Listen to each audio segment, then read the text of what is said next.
Breaking at this hour, health experts predicting the peak of the coronavirus in Alabama could be next weekend. Mobile's curfew crackdown begins tonight. MPD officers can start ticketing violators. And more testing sites opening up on both sides of the bay. A lot to get to tonight at 5. And a live look at the numbers across the state. Alabama reporting more than 2,100 cases. Mobile County now at 186. Baldwin with 42. Washington County 6. Monroe County 5. Clark County 10. Reported deaths statewide 56, with 39 technically confirmed. Now, first at this hour, we are talking about curfew enforcement. Mobile's top leaders are saying officers are out and about and they are cracking down. Tyler Fingert is standing by live now with the breaking developments on this story. Tyler. Yeah, hey, good evening, Linese. The curfew starts tonight with enforcement from Mobile Police. Mobile Mayor Sandy Stimpson says that this week and next week are crucial in the battle against COVID-19, and that's why this curfew is so important, according to the mayor. And police are taking this very seriously. The ordinance was approved by the city council today. Along with it comes the power to fine folks for not following the law. You're probably wondering how much it will cost you if you are outside on the streets between 10 p.m. and 5 a.m. and don't have a valid excuse listed in the mayor's executive order. The first time breaking the curfew will cost you $100. The second time is $200. Mobile Police Chief Lawrence Batiste says they are hoping this ordinance will hold people accountable to the curfew. We believe this ordinance will give us an opportunity to deal with those individuals that seek to violate the curfew and the stay-at-home order. It gives us a mechanism to either provide them with what we call a UNTCC, a Uniform Non-Traffic Citation Complaint, or we could still do the custodial arrest. Our goal is to get compliance with the curfew by just reminding people of the curfew being in effect. And even though Mobile Police were only able to give warnings up until this point, Mobile Police say that they have had incredible compliance from folks when they have asked them to disperse and to go home past the curfew time. Again, starting tonight at 10 p.m. is the first time that Mobile Police will be able to ticket you for not following the curfew, and they are asking for you to please comply. The hope is to limit the spread of the coronavirus here in Mobile. For now, live outside Government Plaza, Tyler Fingert, Fox 10 News. Tyler, thank you. City Council voting unanimously to approve the ticketing and the fines for violators and putting some real teeth into those fines. Fox 10 News reporter Steve Alexander joining me live here in studio with more on this story. Steve. Well, the fine that was approved was actually increased from the original proposal. The fine passed by the City Council today is $100, as you saw, for the first offense, $200 for the second offense. But the original proposal was $50 for the first offense and $100 for the second. Councilmember Fred Richardson had also suggested a warning first for first offenders. I figured that we ought to give the citizens a break. We're under this virus, and there might be a few violators. I felt that the first time we just give them a warning, but the council members were not for that. Police will have some discretion, as they always do. They have discretion in giving a speeding ticket. So they will still have some discretion even in this, but we don't want anyone out there just disobeying and being on the street for no reason. Now, the mayor had already announced he wanted the police to be able to write tickets for violations of the curfew. But for that to happen, it was necessary for the City Council to give him authority. Today they did so, so there are now penalties for violating the curfew in the city of Mobile. Reporting live, Steve Alexander, Fox 10 News. And Mobile is just one of many cities putting these curfews in place to help flatten the curve. Pritchard, Saraland, Thomasville, Jackson, and Monroe County all have similar rules in place. You can find more details on these curfews on fox10tv.com.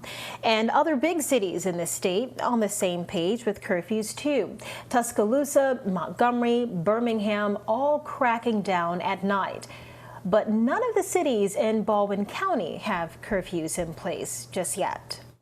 Well, Lanise's access to coronavirus testing continues to grow across our state. A lot of people still have questions about just where they can be screened. There are currently 8 locations across Mobile and Baldwin counties. Most of them open 7 days a week. But most also require that you call ahead to make an appointment. Now, we've posted all the times and locations, plus details to 5 more testing sites in Monroe and Escambia counties on our website, fox10tv.com. There has been a cluster of C-19 cases centered in a South Mobile nursing home. Crown Health Care of Mobile on Navco confirming 8 people have tested positive for COVID-19, 6 residents, 2 staff members. An administrator with Crown Health telling Fox 10 News the infected residents are being treated at a local hospital. The employees are not at work and are getting treatment as well. The facility has taken steps to restrict visitation.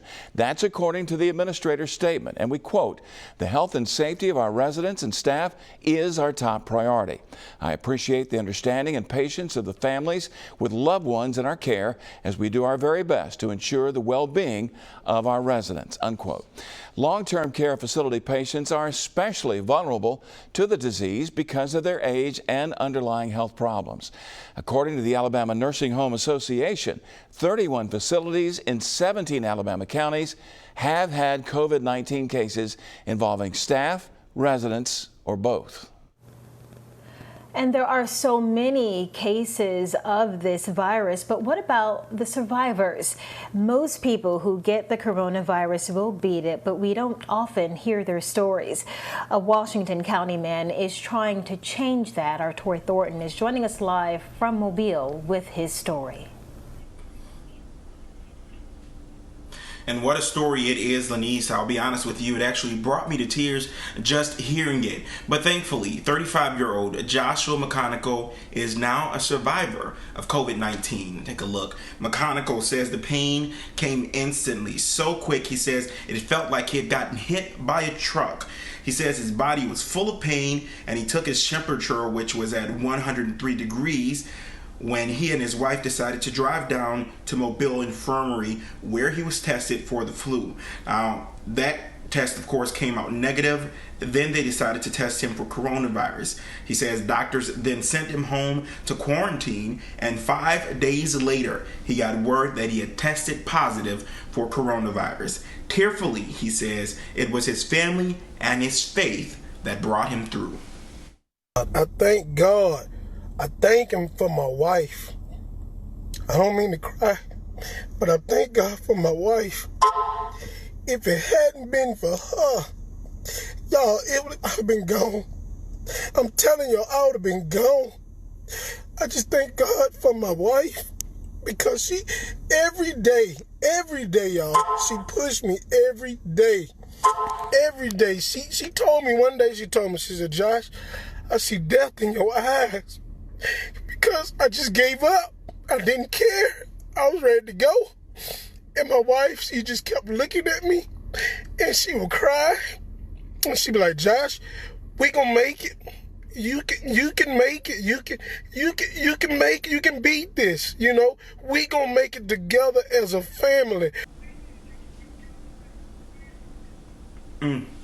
Now, this all started around March 11th. McConicle was released by his doctors yesterday to go back to work, and he's got the papers, of course, to show it, and he hopes that his story, that's why he decided to tell it, he hopes that his story will encourage and inspire others who do have the coronavirus or who may get it, that they can fight this virus and that they can win. We're live in Mobile. Tori Thornton, Fox 10 News. What a strong story it is, and we are thankful that he is well. Taking a look across the world now, the number of people who've also recovered from this virus nearing 300,000. That's more than 3 times the amount of deaths, which is at 80,000. Alabama not yet listing the number of recoveries on its dashboard, but of course we'll let you know as soon as it does.